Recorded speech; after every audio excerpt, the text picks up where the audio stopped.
வண்டியோட quarter class பார்த்தாலும் ரொம்ப வைடாகவும் ஒரு ரெக்டாங்குலர் ஷேப்லையும் கொடுத்துக்கிறாங்க. இந்த சி பில்லரில் இருக்கிற பிளாக் பெயிண்டட் கார்னிஷ் பார்த்தோன்னா அதில் ஒரு டைமண்ட் ஷேப்பில் ஃபினிஷிங் கொடுத்துக்கிறாங்க.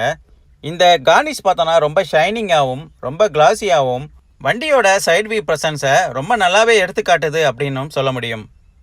பாடி கலர்டு டோர் ஹேண்டில்ஸ் கொடுத்துக்கிறாங்க வித்தவுட் ரெக்வஸ்ட் பட்டனோட. ஸோ இந்த இடத்துல ஒரு காஸ்ட் கட்டிங் நடந்திருக்கு அப்படின்னு சொல்ல முடியும். இந்த ப்ளூ அண்ட் பிளாக் காம்பினேஷனில் வண்டியோட சைட் ப்ரெசன்ஸ் ரொம்ப நல்லாவே இருக்குது அப்படின்னு சொல்ல முடியும். வண்டியோட ஃபியூல் டேங்க் பொறுத்தவரையில் லெஃப்ட் சைடு தான் கொடுத்துருக்குறாங்க. ஃபியூல் டேங்கோட கெப்பாசிட்டி பார்த்தோம்னா 37 லிட்டர் வருது. இந்த மைக்ரோ எஸ்யூவிக்கு இது ஒரு அதிகமான ஃபியூல் டேங்க் கெப்பாசிட்டி அப்படின்னு சொல்லலாம்.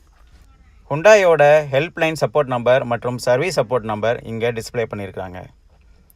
வண்டியோட ஃப்ரண்ட் ப்ரெசன்ஸில் பார்த்தோம்னா பாய்னட் டோர் மேலே ஒரு ஏரோடைனமிக்ஸ் லைன்ஸ் மாதிரி கொடுத்துருக்குறாங்க. இந்த லைன்ஸை